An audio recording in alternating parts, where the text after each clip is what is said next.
आपने कहा कि बलूचिस्तान फ्यूचर है पाकिस्तान का। यस। तो क्या फ्यूचर खतरे से बाहर है? नहीं जी, आप वहाँ अटैक करेंगे जहाँ आपको ख़तरा होगा कि ये बहुत ताकतवर है और अच्छी जगह है, ये इसको आप कमज़ोर करते हैं, तब हम पाकिस्तान को नुकसान दे सकते हैं। तो under soft belly of crocodile, मगरमच्छ बहुत ताकतवर होता है, लेकिन अंदर से जो नीचे से जिसका पेट होता है उसका बड़े आराम से काट सकते हैं, ब्लेड से भी कट जाता है। एक तासुर ये भी है कि बलूचिस्तान पे दुश्मन की तवज्जो इसलिए ज़्यादा है क्योंकि वहाँ पे महरूमियाँ हैं और इसके साथ साथ वहाँ पे माउथ पीसेस बड़े आराम से मिल जाते हैं, वहाँ पे कठपुतलियाँ बड़ी आराम से मिल जाती हैं। हाँ, ये बात भी सही है, लेकिन कठपुतलियाँ यहाँ से वहाँ ट्रेवल करती हैं जी। एंट्रेंस जो है ना उसका सिस्टम जो है ना कहीं से आता है, वो तो आपको सब अच्छी तरह से पता है। कठपुतली वहाँ पे बहुत कोई भी नहीं है, वहाँ पे सियासत हर कोई अपने तरीके से कर रहा है और रो रहा है कि हमारे साथ ज्यादती हुई है। ज्यादती ये नहीं बता रहे कि किसने ज्यादती की। 77 की जो आर्मी ऑपरेशन हुआ वो नवाब भुट्टी की मर्जी पे हुआ। अगर भुट्टी साहब ना आते भुट्टो साहब के साथ तो वो 73 का ऑपरेशन ना होता। ठीक है। उसके बाद 77 में जब मार्शल लॉ लगा तो वो जो जेल में थे उनको रिहा कर दिया गया, उनको फैसिलिटेट किया गया। फिर कोई हमारे लंदन चले गए, कुछ इंडिया चले गए। सबके बड़े अच्छे ताल्लुकात, सबके अच्छे ताल्लुकात थे, ठीक है जी, सिवाय मेरे वालिद के।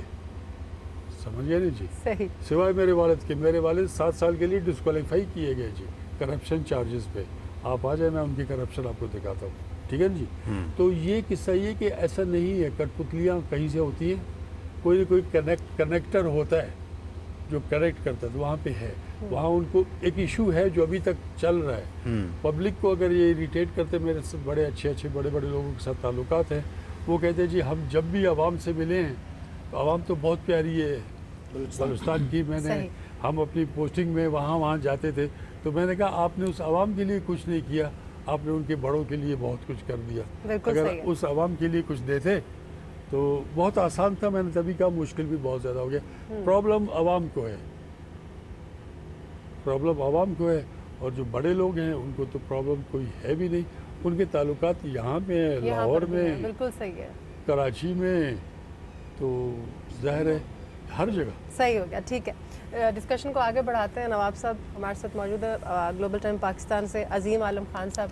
अजीम साहब, बहुत बहुत शुक्रिया नवाब साहब आपकी गुफ्तगू का। आपने 74 साल तारीख़ के कुछ पहलुओं को उजागर किया है। मैं 74 साल की बात तो नहीं करूँगा, लेकिन अगर हम 14 साल ही देखें तो 2008 में गवर्नमेंट आती है जिसमें मुशर्रफ साहब के दौर में थी, जिनके पास ताकत के तमाम जो अदारे उनके अंडर थे।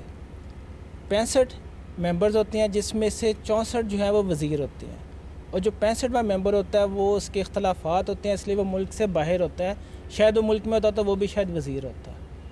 वो गवर्नमेंट ख़त्म होती है, फिर 2013 में एक गवर्नमेंट आती है, और ख़ुशकिस्मती से वो 23 मार्च को ही हलफ लिया जाता है उसका। 23 मार्च के हवाले से, जो कि अब तो यौम पाकिस्तान है, पहले उसको यौम जमहूरिया कहते थे। वो एक लंबी स्टोरी है कि वो भी डिक्टेटरशिप ने उसको यौम पाकिस्तान कहते हैं। अच्छा, 65 के पीछे जो 64 वज़रा थे वो इसलिए भी रखे गए, जो कहा जाता है कि हालात इतने ख़राब थे कि तमाम कबाइल को, तमाम शहरों को सेटल रखने के लिए 64 वज़रा रखे गए। लेकिन 2013 में जो वज़ीर आला बनता है वो एक भी वज़ीर नहीं रखता, और वो उसी बलूचिस्तान को, जिसको हमारी इस्टेब्लिशमेंट कहती है कि हम एक फ़ेज़ में इलेक्शन नहीं करवा सकते, कम से कम 3 फ़ेज़ में इलेक्शन होंगे, और एक लंबी लिस्ट थमाई जाती है कि आप ये तमाम वज़रा रखें, फिर ही हमें लिए मुमकिन हो सकेगा कि हम ये इलेक्शन करवा सकें। वो इलेक्शन फिर भी हो जाते हैं बग़ैर किसी वज़ीर के। फिर जो हुकूमत आती है, वही जो 65 पिछली वज़रा थे, दोबारा से फिर वो दोबारा आ जाते हैं। अगर आप देखें तो हमारे यहाँ जो बलूचिस्तान को देखा जाए, आपने सियासी जमातों की बात की, भाई ने भी जिस तरह बात की कि कमज़ोर कहाँ पे हैं, तो बज़ाहिर ये लगता है कि बलूचिस्तान में शायद सियासी जमातें एग्जिस्ट ही नहीं करती। कोई 80-90 के करीब लोग हैं जो हर दफ़ा चेंज हो के बस वही आ रहे हैं। तो क्या आप समझते नहीं है कि नाम नहाद सियासी जमातें हैं, या हकीकी लीडरशिप को आगे आने ही नहीं दिया जा रहा बलूचिस्तान में, कि जो इसको सही तरीके से इसके मसाइल को हल कर सके? आपकी बड़ी मेहरबानी। आपका सवाल भी बहुत लंबा था, अब इसमें जाए तो ठीक है। 23 मार्च आपने बताया, 23 मार्च को एक चीफ मिनिस्टर आता है। उससे पहले 65 में से 64 और वो दूसरा जो आप पता है मुल्क से बाहर नहीं था, वो बलूचिस्तान में ही था, लेकिन अपनी एनिमोसिटी की वजह से वो अंदर नहीं आया। एक और भी था जिसकी दुश्मनी थी उस चीफ मिनिस्टर के साथ, लेकिन वो भी इनडायरेक्टली अपने काम करवाता था, उसको कोई पोस्ट नहीं मिली हुई थी, लेकिन by virtue of being the MPA of the area उसका हर काम उसने इनडायरेक्टली अपने दोस्तों से कहलवाना और नवाब साहब ने उनका काम कर देना। ठीक है जी। तो अब ये विल की बात होती है। पॉलिटिकल पार्टीज़ की मैं आपको बात बताऊँ, ऐसा नहीं है कि वहाँ पे पॉलिटिकल पार्टीज़ कमज़ोर है, यहाँ ताकतवर है। हर पार्टी का एक चैप्टर वहाँ पे था ना जी। Peoples Party, Pakistan Peoples Party, जिसको PPP कहते थे, या 2-4 PPP, ठीक है जी, पार्लियामेंटेरियन, वो वहाँ मौजूद थी। नून लीग वहाँ मौजूद थी, काफ लीग वहाँ मौजूद थी, जमीयतुल इस्लाम, जमीयतुल उलमा इस्लाम वहाँ मौजूद थी। तो सब पार्टियाँ मौजूद थी। सिर्फ और सिर्फ मैं आपको फिर कह रहा हूँ कि पॉलिटिकल पार्टीज़ का फेलियर, और कोई एक माइंडसेट है जो हमको स्टिग्मेटाइज दागदार करने के लिए ये धंधे करता है कि इनको दिखा दे। यकीनन ये कोई अच्छी बात थोड़ी है कि मतलब आप सबको कहते हैं। वो चीफ मिनिस्टर जो 23 मार्च को हल्फ उठाता है, उसके दादा ने पाकिस्तान के लिए वोट दिया होता है, वो पाकिस्तान को अपना मुल्क समझता है। वो चीफ मिनिस्टर अपनी बच्चों की सालगिरह का दिन भूल जाता है, वाइफ की अल्लाह उसको जन्नत नसीब करे, उसके बारे में भी उसको पता भूल जाता है वो। लेकिन 23 मार्च वो कभी नहीं भूलता, क्योंकि 23 मार्च हमेशा आता है, मनाया जाता है, और वो 23 को हल्फ उठाता है, पाकिस्तान का हल्फ उठाता है बलूचिस्तान से, और वो पाकिस्तान के लिए काम करता है। ठीक है जी। उसको फिर न पॉलिटिकल पार्टीज़ वो का एंडोर्स करती हैं न दूसरे लोग एंडोर्स करते हैं। आपने फरमाया कि उसको लिस्ट दी जाती, जिन्हें लिस्ट कोई नहीं थी, जो ताकतवर लोगों भाइयों की तरफ से था, तो उन्होंने 2 बंदों के लिए कहा था, मैंने उनको टर्न डाउन कर दिया। उसके बाद वो जो, क्योंकि चीफ मिनिस्टर का नाम अपोजिशन और कायदे ऐवान देता है, तो उन्होंने कि नाम चीफ मिनिस्टर का नाम अपोजिशन लीडर ने दिया, तो 20 की एक उन्होंने लिस्ट भेजी चीफ मिनिस्टर को कि इन सबको वजीर दो। मैं हैरान हो गया उसको देख के। मैंने कहा जी, केयर टेकर गवर्नमेंट सिर्फ 20, और बाकी और लोग भी थे जिन्होंने बाकायदा अपनी ख्वाहिशात के लिए चिट्ठियाँ लिखी कि जी 3 मिनिस्टर हमारे ले लें, अगर गुंजाइश हो तो चौथा एक नाम लिखा हुआ था उसको भी आप ले लें। इस तरह से बहुत कुछ। ये असल में बात होता है विज़न का मामला है। मुझे किसी ने कहा कि जी काबीना ज़रूरी होती है, तो मैंने कहा मैं वकील भी नहीं था, न मुझे कानूनी और कॉन्स्टिट्यूशनल वो कोई समझ भी थी। अगर मैंने गलत किया, अनकॉन्स्टिट्यूशनल था, तो मुझे कोई तो मुझे करता बताता कि जनाब आप गैर कानूनी तरीके से काम कर रहे हैं। चीफ जस्टिस उस वक्त वो सू मोटो भी लेते थे, वो तो मेरे साथ गपशप करते थे, सारे मेरे इलाके के थे, तो उनके साथ भी गपशप होती थी। मुझे किसी ने नहीं कहा, मैंने करके दिखाया। पॉलिटिकल पार्टीज़ का फेलियर मैं इसलिए कह रहा हूँ कि मुझे तो फिर तो कोई एंडोर्स करता ना, कोई पार्टी मुझे कहती कि आ जाओ हमारे पास। बिल्कुल सही। मैं मतलब आपको एक प्योर वर्जिन पॉलिटिशियन मिलता है, किसी पार्टी में नहीं ना जी, बाप की पार्टी में भी नहीं, तो किसी भी पार्टी में फिट हो सकता था, ये रिश्ता कायम हो सकता था। 2013 आज 2021 है, ऐसी है। तो कहने का मतलब ये है कि लगता ही है कि सोसाइटी में एंडोर्समेंट किस चीज़ की है, you scratch my back I scratch yours, सही, बिल्कुल बस, सही। और कुछ नहीं जी। तो अब ये कि मसाजर बनना पड़ेगा, सही। कि मसाज करना पड़ेगा। तो उन्होंने भी आपको फिर दोबारा कोई अहम टास्क नहीं दिया? इस वक्त जो बलूचिस्तान के नाराज़ जो लीडर हैं उनके साथ मुज़ाकरात की बात हो रही है, तो उसके लिए जिनको सिलेक्ट किया गया है उनकी पोजीशन भी आपके सामने है, तो आप जैसे लोग तो क्राइसिस को फेस करना और रिजॉल्व करना जानते हैं। करूँगा आपको, मुझे नहीं पता मेरी सिलेक्शन कहाँ पे हुई। टेक्निकली आपको ये बताऊँ कि नवाबजादा तारिक मक्सी वो अपोजिशन लीडर थे असेंबली में, और नवाब रईसानी साहब लीडर ऑफ द हाउस थे। मेरा नाम नवाबजादा तारिक मक्सी ने दिया, उसके बाद कंसेंसस हो गया। मैं आपको ये बताऊँ कि मुझे नहीं पता कि मुझे किसने वोट किया। आप समझ लें कि मुझे सेलेक्ट किया गया, नो, वो जानता है, नवाबजादा तारिक मक्सी जानता है। नवाब असलम रईसानी तो उसमें थे, मेरे रिश्तेदार भी हैं, दोस्त भी हैं, तो वो हो गया इसमें। यकीनन पीछे किसी न किसी की विल थी, सीधी सी बात है, लेकिन अब मुझे नहीं पता कि बोन ऑफ कंटेंशन क्या है। मैंने आपको बताया कि मैंने मिनिस्टर नहीं लिए, जिसके लिए मुझे प्रेशराइज किया गया। इसमें तो कोई शक नहीं ना कि आपने मिनिस्टर भी नहीं लिए, और आपने बड़े अच्छे तरीके से जो आपकी आईनी ड्यूटी थी उसको सर अंजाम दिया और इलेक्शन करवाए, और बलूचिस्तान जैसे माहौल में ये एक बहुत बड़ी अचीवमेंट थी। और आप जैसे जो सीजनड पॉलिटिक्स है उनकी तो ज़रूरत है इस वक्त, इस्टेब्लिशमेंट को भी ज़रूरत है, पॉलिटिकल पार्टीज़ को तो है ही है। तो इस वक्त जो नाराज़ बलोचों के साथ मुज़ाकरात की बात हो रही है, इतने बड़े बड़े इश्यूज़ हैं, तो आप जैसे लोगों को इंगेज किया जा रहा है, कहीं पे कोई बात हो रही है आपसे? मैं तो बिल्कुल उससे बाहर हूँ, क्या कहते हैं, मैं कोर्स में ही नहीं हूँ। होता है ना, आपको किसी बच्चे को दाखिल करते हैं तो कोर्स की ये कौन सा लॉन्ग कोर्स चल रहा है इस वक्त? पता नहीं जी, जो भी है वो मैं किसी कोर्स में नहीं हूँ। मैं सन ऑफ सॉइल हूँ, मैं इंसान हूँ। मैंने आपको पहले बताया, मैं कहता हूँ कि मैं सर अनकंडीशनल पाकिस्तानी हूँ। मेरी कोई प्री कंडीशन नहीं है, मैं पाकिस्तानी हूँ। मेरे लिए पाकिस्तान से बेहतर मुल्क कोई भी नहीं है, मुझे बाहर घर ही नहीं। मेरा लाहौर में दिल करता है घर हो, मुझे लाहौर में घर नहीं है। मेरा दिल करता है कराची में हो, वहाँ पे नहीं है तो मैं और क्या करूँ, मैं घर में अपने खुश हूँ। कहने का मतलब ये है कि सोच और समझ के काम करने से कुछ होगा, बाकी तो बेकार तो कोई भी चीज़ नहीं होती। मैं तो मिनिस्टर रेवेन्यू भी रह चुका, मैं चीफ मिनिस्टर भी रह चुका। मैंने हालात ठीक करके दिए। रैंसम टेकिंग होती थी, भत्ताखोरी होती थी, और क्या खुदकुश हमले होते थे। एक खुदकुश हमला गवर्नमेंट के दौर में हुआ, वो भी 120-25 से ज़्यादा लोग शहीद हुए, हज़ाराज, और 200-250 से ज़्यादा लोग ज़ख्मी हो गए। और फिर उसके दौर पीपल्स पार्टी की गवर्नमेंट गई, गवर्नर्स रूल हुआ। गवर्नर्स रूल में भी ऐसे ही हुआ, धमाका हुआ, वो भी 120 से ऊपर लोग मर गए, शहीद हुए, और इस तरह से हुआ।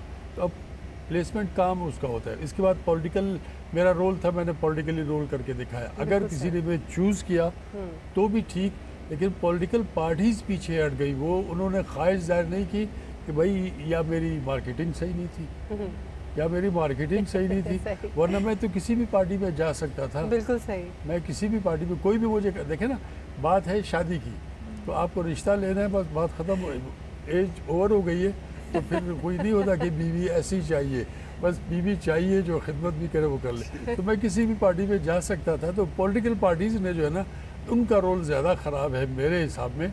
बाकियों का मुझे पता ही नहीं है। ये पता है मुझे कि यकीनन किसी, अब ये बता सकता है नवाबजादा तारिक मार्क्सी कि किसने उनको कहा कि नवाब औज़बख्श कबारोज़ी का नाम दो। सही है, ठीक हो गया सर। डिस्कशन को आगे बढ़ाते हैं। हमारे साथ हैं काउंसिल ऑन ग्लोबल पॉलिसी से जनाब ख्वाजा हमाद अकबर साहब। जी ख्वाजा साहब, क्या पूछना चाहेंगे आप? Thank you. मेरा नवाब साहब आपसे सवाल जो है, अभी तक कन्वर्सेशन जो है बड़ी दिलचस्प जा रही थी, लेकिन मैं थोड़ा सा कन्वर्सेशन को डाइवर्ट करूंगा और एक तल्ख सवाल आपकी तरफ फेंकूंगा। वो सवाल जो है, वो एक हमने टर्म अभी तक हमारी कन्वर्सेशन में आई है, कौम परस्त। अगर आप यहाँ पे एक थीसिस आपके सामने पेश करूँ कि कौम परस्त और अलहदगी पसंद जो अनासर हैं, क्या वो एक ही तस्वीर के दो नाम नहीं हैं? कि जो चेस गेम है, अगर हम लाइन ड्रॉ करते हैं तो जो प्लेयर्स जो हैं वो फेडरल या बलूचिस्तान गवर्नमेंट में होते हैं, वो अपने आप को कौम परस्त रहनुमा के लबादे में ओढ़ लेते हैं, और जो उस वक्त उस लाइन के इस तरफ नहीं होते, परली तरफ होते हैं, वो इनको थ्रेट करना स्टार्ट कर देते हैं और अपने आप को अलहदगी पसंद अनासर का जो है वो टाइटल गले में डाल लेते हैं और जाके आलम मगरिब की गोद में बैठ जाते हैं। बिल्कुल आपका सवाल बहुत ही पर्टिनेंट है, बहुत ही फोकस्ड है, बिल्कुल सही आपकी बात। अब कौम परस्त और अलहदगी पसंद को हम जुदा नहीं कर सकते। अगर आपको एक लफ्ज़ है, 3 पत्ते वाले जुआरी होते हैं, बैठे होते हैं कहीं पे, किसी फुटपाथ के ऊपर बैठे होते हैं, वो खेल रहे होते हैं, मुझ जैसा नाड़ी आप जैसा नाड़ी जाएगा तो वो उसको फंसा लेंगे, 3 पत्ता खेलेंगे, उसके साथ उसको स्ट्रिप ऑफ कर देंगे। उसमें कौम परस्ती जो है ना, ये 3 पत्ते वाली की गेम है। भाई हमारे पास और कुछ इशू नहीं है, हमको रोना पीटना है कि हमारे वसाइल को खाया जा रहा है, हमको हकूक़ नहीं दिए जा रहे। आप देख लेना कि 72 से लेके आज तक वज़ीर आला तो बलूचिस्तान से ही आए, मजबूत भी आए, कमज़ोर भी आए, कौम परस्त भी आए, पार्टियों के लोग भी आए। तो उन्होंने क्या किया बलूचिस्तान के लिए? देखिए, काम करने के लिए आपको कोई रॉकेट साइंस नहीं है, आप खुद काम कर सकते हैं। कोई आपको रोकता है तो आप गेम जब खेलते हैं ना, तो ड्रिबल करना करें ना, पॉलिटिकल ड्रिबलिंग होती है, कर ले। मैंने यही किया ना, मेरी सियासी ड्रिबलिंग थी जो मैं कामयाब हुआ ना जी। मेरे भी तो आगे पीछे बहुत सारे थे, बाल मुझसे छीनने की कोशिश में थे, मैंने ड्रिबल किया। तो कौम परस्ती का नाम लेके अलहदगी पसंदगी का नाम हमारे भाई उनको देते हैं खामखा के लिए।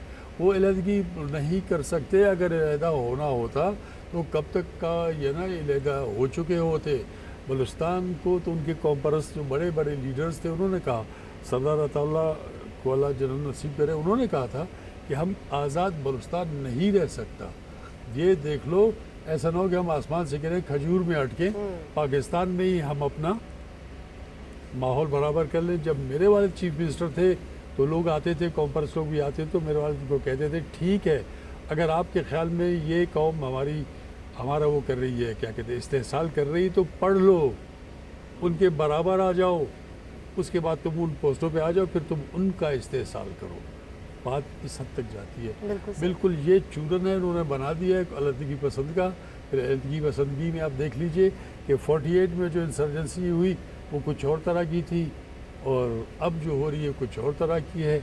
और अब अगर जो इल विल से जो तरीके ढूंढ रहे हैं, जो मोडस है, उस तरीके से अगर हालात के जाली तौर पे ठीक करके दिखा देंगे तो 6 साल बाद, 8 साल बाद, 10 साल बाद फिर एक और इंसर्जेंसी के लिए, आप यकीन कीजिए, हम ये 4 इंसर्जेंसीज को छोड़ के 3 तो मुझे याद है, मैं छोड़ा था भी उस वक्त से, वो कौमें जिनका कोई काम ही नहीं था आज वो भी इंसर्जेंसीज में इन्वॉल्व हैं। तो इसके बाद अगर ये वापस आ जाते हैं उस तरीके से जैसे पहले गए और वापस आए तो ठीक है, उनको छोड़ दें, उनके लीडर्स को भी छोड़ दें। आप आवाम के लिए काम कर दें। आवाम को कुछ नहीं चाहिए, आवाम को रोड चाहिए, आवाम को घर चाहिए, आवाम को स्कूल चाहिए, आवाम को अस्पताल चाहिए, बिल्कुल सही। कम्युनिकेशंस चाहिए। कम्युनिकेशंस अगर होंगी, आप बलूचिस्तान में आना जाना आपका आराम से होगा, एंटर हो सकेंगे, आपका एग्ज़िट हो सकेगा, तो बिल्कुल ठीक है। ये कोई रॉकेट साइंस नहीं है। इसके लिए बैठ के वो ओरिजिनल प्लेयर्स जो कि सन्स ऑफ सॉइल हैं, उनको हिस्सा मत दें, उनको साथ मत बिठाएं, कम अज़ कम उनसे तबसरा तो करवा लें। सही। अब जेन्युइन लोग बाहर हैं, इन्होंने जाली किस्म के एक बना दिए, वो थिंक टैंक बना दिए जी। टैंक से तो काम कुछ और होता है बहुत सारे हैं, मतलब हम ज़ीरो नहीं है, हमने जो काम कर जिस तरह कि आपने अभी तज़किरा किया कि अब तक जो भी चीफ मिनिस्टर रहा है या क़यादत रही है वो बलोचों के पास ही रही है, बलूचिस्तान से उनका ताल्लुक़ रहा है, जिन्होंने बलूचिस्तान प्रोविंस की क़यादत की है।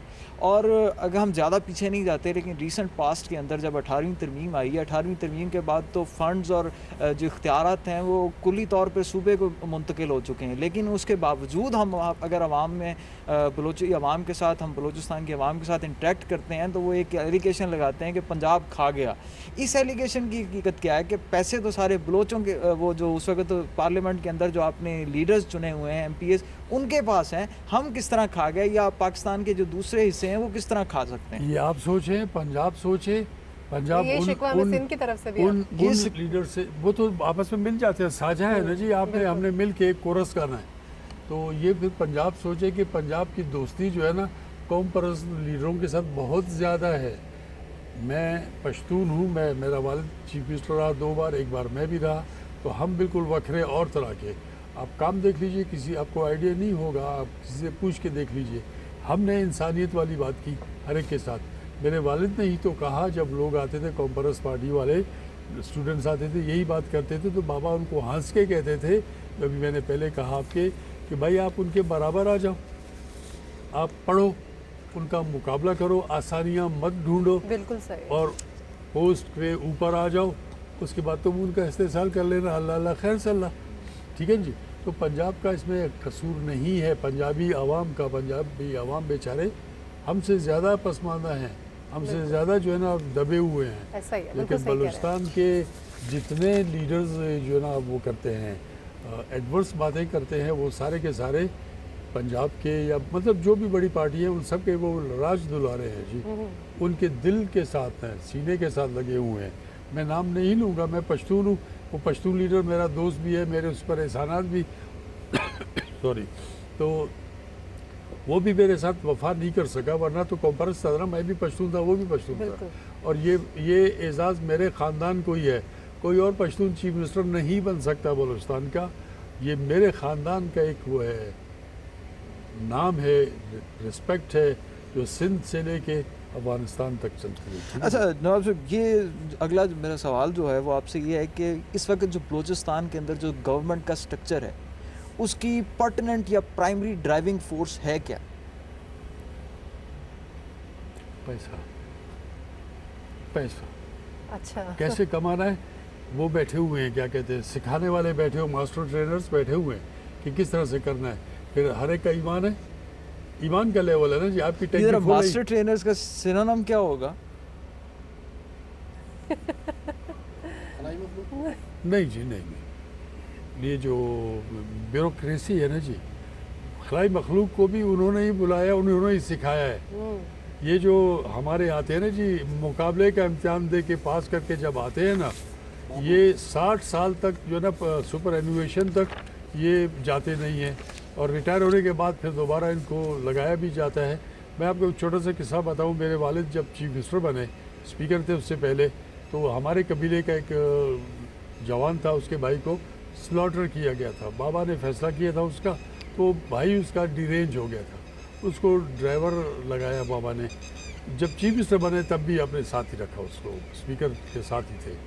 तो एक दिन बाबा ने, उसने गाड़ी गलत खड़ी की थी, क्या था, बाबा ने जाते जाते उसको डांट दिया, क्या कर रही हो ये तुमको, मतलब उस तरह।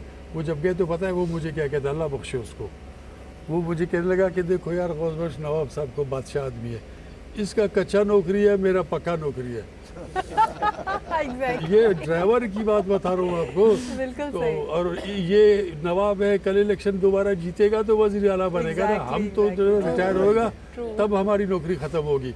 यही मेरे जो ना, मेरा जो चीफ एग्जेक्टिव मेरा तो नहीं था, जो सेक्रेटरी, चीफ सेक्रेटरी था, यही अल्फाज उनके यही थे। उन्होंने कहा कि ख्याल करो, हाथ हौला रखो। मेरे एक दोस्त ने मुझे बताया कि आज है कल नहीं होगा। तो फिर मैंने बड़ा स्नब भी किया, और मेरे काम मैंने सर्व किए। तो ये सोच सुपर एनुएशन वाली जो है ना, इन लोगों ने मामला ख़राब किया है। कायदे आज़म ने जिनको कहा था ना कि highest degree of faith, integrity and honesty, इनमें अगर आ जाए ये ठीक हो जाएंगे। ये खिलाई मखलूक आप लोग जो ना खामखा के लिए अपने ही क्या कहते हैं उसके लिए पीछे पड़े हुए हैं, उनको भी समझ में नहीं आ रही। वो भी कहे ठीक है, ये यकीन करें, ये मैं आपको बता रहा हूँ जी, मैं आपको पूरी अपनी दयानत से बताता हूँ, क्योंकि मैं अपने वालिद के साथ बैठा हुआ था। नसरुल्लाह चीफ सेक्रेटरी थे, आए खाना खाने के लिए ओथ टेकिंग के बाद, तो बैठे तो नसरुल्लाह ने कहा कि नवाब साहब आपको याद होगा जब मैं कमिश्नर कोयटा डिवीज़न था, तो वो बताने लगे। तो बाबा हंस गया कि बाबा ने कहा हाँ नसर, एक काम मैंने तुमको कहा था, जायज़ काम था, तुमने वो काम नहीं किया। कमिश्नर थे भाई, और वही काम आपको नवाब मुफ्ती ने कहा वो गलत काम था, उसके बदले में आपने उसका काम कर दिया, मेरे जायज़ काम वाले का काम नहीं किया। तो कहते मैं मजबूर था सर, ऊपर से प्रेशर था। ऊपर का प्रेशर। इसका मतलब है नवाब साहब तो उनके आदमी हुए ना, मैं तो, मेरा बाप तो नहीं हुआ, मैं भी नहीं हुआ। तो ये सुपर एनुएशन वाले सुधर जाए ना, ये जो CSS करके आते हैं ना, या पब्लिक सर्विस कमीशन प्रोविंशियल, उससे आते हैं, ये अगर ठीक हो जाए, ये खलाई मखलूक के लिए भी इनके पास तावीज़ दमदरूद है, ये कर सकते हैं। सिर्फ और सिर्फ हमको पॉलिटिकल पार्टीज़ को ये सोचना होगा कि इनको कैसे चैनलाइज कैसे करें। ठीक होगा, बिल्कुल सही है। नवाब साहब, ये जो बलूचिस्तान की पॉलिटिक्स है, इसका टॉपिक क्लोज करते हैं, और आखिरी सवाल आपसे पूछना चाहूँगी, इसके बाद हम एक नेशनल पॉलिटिक्स का क्वेश्चन करके आज की डिस्कशन को क्लोज करेंगे। जाम कमाल साहब का क्या बनेगा? हिस्ट्री रिपीट होगी, वोट ऑफ नो कॉन्फिडेंस के थ्रू जाएंगे, या फिर रिज़ाइन करेंगे, या रुक जाएंगे? नहीं, देखिए एक बात तो तय है कि ये हिस्ट्री बन गई कि वो रिज़ाइन नहीं कर रहे। अच्छा। एज टिल टुडे, इस वक्त तक उन्होंने कहा कि मैं रिज़ाइन नहीं करूँगा। ये पॉलिटिकली अच्छा डिसीजन है। सही। ये अच्छा डिसीजन आप फेस करें ना। असेंबली में जब आप जाते हैं, वोट ऑफ कॉन्फिडेंस देते हैं, शुरू में नई शादी होती है तो आपको पता है कोई इशू नहीं होता, बाद में झगड़े शुरू होते हैं। तो जिस दिन वोट ऑफ कॉन्फिडेंस वो लेते हैं, बड़ी खुशी के साथ लोग देते हैं, फिर कैबिनेट का आसरा होता है, फिर बाद में झगड़े फसाद होते हैं। तो पॉलिटिकल प्रोसेस है, नो कॉन्फिडेंस कोई बेइज्जती नहीं है। पार्टी का अपने उसको छोड़ना, लीडर को छोड़ना भी कोई इशू नहीं है। ये ट्रेंड अगर ख़त्म हो जाए यहाँ पे, और ये बदबख्ती बलूचिस्तान की कि अपोजिशन जो है ना टेबल करती है, अपोजिशन टेबल करती है, बिल्कुल नो कॉन्फिडेंस, और गवर्नमेंट के कुछ लोग जो है ना ब्रेक अवे होके जाते हैं, अपोजिशन के साथ खड़े होते हैं। तो या तो वो अपोजिशन को चाहिए कि अपना बंदा ले आए, उनको कह दें कि आप हमारे पीछे लग जाओ, अब हमने चीफ मिनिस्ट्री करनी है। फिर कौम परस्त आ जाए ना जी, कौम परस्त है ना। बाप वालों ने भी कोई बंदा अनाउंस तो नहीं किया, अभी तक नहीं किया जी। जो अनाउंस करेंगे वो मतलब जाम से तो अच्छा नहीं होगा, ये तो मैं आपको बता दूं। जाम में बिल्कुल अगर सही। कोई बुराई है, हमको तो हमारा ताल्लुक भी नहीं रहा, कुछ भी नहीं है, लेकिन बहरहाल मैं जो देखता हूँ मेरिट पे। मेरिट के ऊपर, तो पार्टी है, पार्टी की गवर्नमेंट है, तो ये अगर चाहते तो ठीक ठाक चल सकते थे। सही।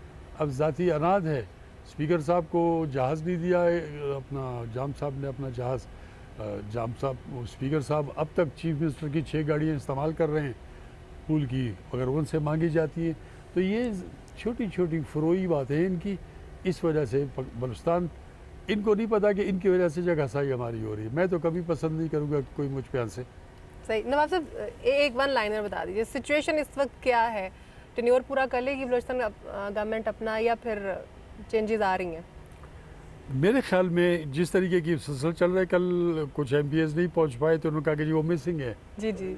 फिर दम करवाने गए बाद हुए। में पता चला एक दम करवाने के लिए मैं गया था इस वजह से, और कुछ इस्लामाबाद में है कि हम बीमार हैं, तो इस किस्म की बातें भी हो सकती हैं। यकीनन जाम साहब के पीछे भी तो कुछ ना कुछ फोर्सेस है ना जी, बिल्कुल सही है। तो जिन्होंने इनको चार्ज किया हुआ है, जो कि हो सकता है इनका चार्ज ख़त्म हो जाए। वो मोबाइल जब पुराना हो जाता है तो उसका बैटरी जल्दी ड्रेन हो जाती है, तो सही हो सकता है इनकी भी बैटरी ड्रेन हो जाए। जाम साहब की किस्मत है, 5 साल पूरे करते हैं, 3 हो पूरे करते हैं, 4 करते हैं। बहरहाल ये है कि मैं समझता हूँ कि जाम साहब इस वक्त ठीक खेल रहे हैं, पक्के पांव खड़े हुए हैं। इस वक्त पक्के पाँव खड़े हैं, और इस वक्त की जो गेम खेल रहे हैं वो सही चल रही है। जो जैसी गेम खेल रहे हैं तो वो अच्छी गेम। नवाब साहब, आप अपने पॉलिटिकल तजर्बे की बुनियाद पर बताइए कि हमारे जो प्राइम मिनिस्टर हैं उनके बारे में कहा गया कि उन्होंने किसी मुतालबे के जवाब में एब्सोल्युटली नॉट कहा अमेरिका को, उसके बाद अब उन्होंने एब्सोल्युटली नॉट अपनों को भी कहना शुरू कर दिया कि बिल्कुल नहीं करूँगा साइन। तो ये क्या हो गया अचानक? ये तो अतात के नतीजे वो में आए कहते थे हम थे, एक पेज तो पे हैं, तो वो अब ये- अतात ही करनी चाहिए थी। ये कैसे एब्सोल्युटली नॉट अतात कहने करते हुए हमने नहीं देखा कि भाई ये बात कर रहे थे। मकसद एब्सोल्युटली नॉट कहने का मतलब भी ठीक है, उन्होंने जो कुछ कहा, तो वो अंग्रेज़ी में एक मिसाल है, वो कहते हैं कि what ever you R be the original one. अच्छे हैं तो भी ओरिजिनल, बुरे हैं तो भी ओरिजिनल। बट ठीक है, वो उस मोड में आ गए कि नॉट, एब्सोल्युटली नॉट है या नो, नोट। डॉक्टर नो बन गए। फिर भी ठीक है जी, पॉलिटिकल बंदा है, वो आगे अब कुछ ना कुछ तो सोच सकता है वो। तो मेरे ख्याल में ये कोई ऐसी बड़ी बात नहीं है। तो ये जो आपस में नो, बन जाएंगे। ये जो नो इस वक्त प्राइम मिनिस्टर ने कहा है, ये तो बड़ा सिग्निफिकेंट है। किसको नो कहा है? जब इससे पहले जब नो कहा गया उनको, तो वो तो मुल्क बदरियाँ हो गई, उसके नतीजे में जिला वतनियाँ हो गई। तो फिर तो तो क्या अब भी वही हालात है? तो अब इसका मतलब ये है कि वो इतने पावरफुल हैं, या वो खुद समझते हैं कि मैं इतना पावरफुल हूँ कि मैं ना कर सकता हूँ अपने उसके लिए। तो बहरहाल ये अच्छा नहीं है मुल्क के लिए। इदारे जो चल रहे होते हैं, अब जब आपकी गाड़ी है, आपकी इंजन है, अगर वो प्रॉपरली ऑयल्ड है तो फ्रिक्शन नहीं होती आपके, वो पुर्जे बहुत देर तक चलते हैं। आपका क्या कहें उसको, ऑयल ठीक नहीं है, अब वो दूसरा वो जो जाते हैं फ्लैश ऑयल नहीं डालते, या वो हाइड्रोलिक नहीं डालते, तो आपके ब्रेक्स काम नहीं करते। तो अभी ये है कि ऑयलिंग होनी चाहिए सिस्टम की, क्योंकि एक इंजन है। आपका एक्सपीरियंस क्या कहता है? इस नो पे स्टैंड करेंगे या यू टर्न लेंगे? मेरे ख्याल में स्टैंड करेगा जी ये बंदा। स्टैंड करेंगे। जी हाँ। ठीक है। नवाब साहब, एक तो बड़ा हॉट इशू था नवाब साहब, एक तो बड़ा हॉट इशू था, हनीफ साहब ने इसको उठाया और आपने इसके ऊपर डिस्कशन भी की। लास्ट क्वेश्चन आपसे पूछना चाहूँगी, पीटीआई की ओवरऑल गवर्नेंस परफॉर्मेंस, क्योंकि पहली दफ़ा इक़्तिदार में आई है, ज़ाहिर है, क्या कहेंगे आप? कामयाब हुकूमत है, या अभी इसको वक्त चाहिए, या आपको लग रहा है कि इसके अंदर कुछ स्पार्क है, कुछ कर जाएगी, या फ्लॉप है? नहीं कर सके जो करना था उन्होंने। अच्छा, मैं आपको छोटा इसका जवाब टाइम में काफ़ी आप कह रही हैं, आप टाइम को देखते हुए आप जो एनालिसिस कर नहीं रहे जी, हैं। 3 साल तो गुजर गए, आप 3 दिन में ये काम सही कर सकते हैं। अगर आप जब उठते हैं, रवाना होते हैं, आपके चलने से पता चलता है चल कि जाता है। वो कहते हैं ना, पूत के पाँव पालने में। ठीक है जी। तो 18 अगस्त 2018 को प्राइम मिनिस्टर साहब ने हल्फ हल्फ उठाया, उठाया, बिल्कुल। 18 अगस्त को। 27 अगस्त को मैंने फेसबुक की वॉल पे अपने चढ़ाया, मैं आपको दिखा दूंगा बाद में। 7 दिन के बाद 18 और 27 के दरमियान में 9 दिन या 8 दिन जैसे भी जी, होते बिल्कुल, हैं, बिल्कुल। तो मैंने उस पर लिखा, बीबी पता है क्या, ये लिखा था कि सलीका नज़र नहीं आ रहा इमरान खान, मुल्क और कौम को आपसे बहुत सी तवक्कुआत हैं। सही। तो सलीका नहीं नज़र आया मुझे। ठीक है। मैं कोता जहन, मैं कुछ भी नहीं, न उसके, लेकिन मैं न प्राइम मिनिस्टर, न मैं प्रेसिडेंट, न मैं खलाई मखलूक, न कुछ वो, लेकिन मुझे नज़र आ गया था पहले 8 दिनों पहले में 8-10 दिन में ही। ही। सलीका मुझे नज़र नहीं आया, मैंने लिख दिया, बताया भी, टाइम एंड अगेन मैं बताता रहा। मेरी दोस्तियाँ सबके साथ हैं कि ऐसा नहीं है, उन्होंने जो करना था वो नहीं कर सके। अच्छा, अब ये है कि वो जाने, उनका काम आगे कुछ जाने। एक्सपेक्टेशन है उनकी परफॉर्मेंस प्रीवियस को देखते हुए, या आपको लगता है आगे 1 साल बाद इलेक्शन ईयर है उसमें कुछ कर सकेंगे, क्योंकि अगले 5 साल भी वो दावा करते हैं कि उन्हीं के हैं। देखिए, मैंने आपसे कहा कि iOS बेहतरीन वो है, ऑपरेटिंग सिस्टम है, उसमें अपडेट्स भी बहुत सारी आती जी, है। ये एंड्रॉयड वगैरह में गड़बड़ आती है ज़्यादा, ठीक है सही जी। है। तो उनका iOS पता नहीं कैसा है, लेकिन ये कि अब पाकिस्तान का स्टैंडर्ड यहाँ पे आके पहुँचा है। हो सकता है अगर आगे कोई हम मुआवजा भी हो सकता है, और फिर हम ये सोचें, कॉन्स्पिरेसी थ्योरी की बात करें कि अगले 5 साल भी इसको दिए जाएंगे। अब तो यही बात होती है ना। फिर अल्लाह करे कि उस वक्त उनको अकल और फहम आ जाए, अपनी टीम बराबर लें। कप्तान तो वो हैं, लेकिन बराबर अच्छे है। प्लेयर रखें जो काम कर सके। अभी इस वक्त तक तो उसको उनकी टीम ने वो किया, बिल्कुल सही। डिच किया है अपने अपने उनके पर जो कुछ भी है। लेकिन मैं समझता हूँ, मैंने आपको बताया कि मैंने 8 दिन के अंदर देख लिया था, सलीका नहीं, ये काम नहीं हो सकेगा। मैं वलीउल्लाह भी नहीं हूँ, बड़ी बात भी नहीं करता हूँ। मैं आपको अभी फारग होता हूँ तो मैं मिलता है तो मैं आपको वो अपना दिखा देता हूँ। 8 दिन के अंदर मुझे पता चला। बिल्कुल सही अब है। पहले दिन जब हल्फ मैंने लिया था 23 मार्च को, मैंने उसी टाइम पे कहा कि जी मैं गवर्नर हाउस में था, लॉ एंड ऑर्डर की मीटिंग शाम को बुलवा लो, क्योंकि मैंने कहा था कि लॉ एंड ऑर्डर ख़राब है, जब तक हम लॉ एंड ऑर्डर को कंट्रोल नहीं ठीक नहीं करेंगे करेंगे, बिल्कुल तो सही। हमने इलेक्शन क्या करवाना है और क्या करवाना। और जो मैंने किया वो मेरा अल्लाह मेरे साथ था, मेरी नीयत पे दिया, और मुझे विजन था अपना। बिल्कुल सही। तो ठीक ये है, सही करें नवाब साहब। बलूचिस्तान की बात हो या फिर नेशनल पॉलिटिक्स की बात हो, हमारी तो यही ख्वाहिश भी है, क्योंकि ज़ाहिर है हम भी अवाम में से हैं। हमारी यही ख्वाहिश है कि हमारे अवाम जो है उनके बारे में सोचें, हमारे पॉलिटिशियंस जो है ना कि अपने सियासी मफादात को आगे रखें। बहुत शुक्रिया नवाब साहब, आपका बड़ी हेल्दी और बड़ी ज़बरदस्त डिस्कशन रही। जैसे कि मैंने प्रोग्राम के शुरू में ही कहा था कि आज बड़ी जो है इन्फॉर्मेटिव और दिलचस्प डिस्कशन होने वाली है। आप सबका भी बहुत शुक्रिया, पैनल भी हमारे साथ मौजूद था। नाज़रीन, आज के प्रोग्राम से इतना ही। अपनी होस्ट सुमेरा मिर्ज़ा को और हमारे गेस्ट को इजाज़त दीजिए। अपना ख्याल रखिएगा। अल्लाह हाफ़िज़।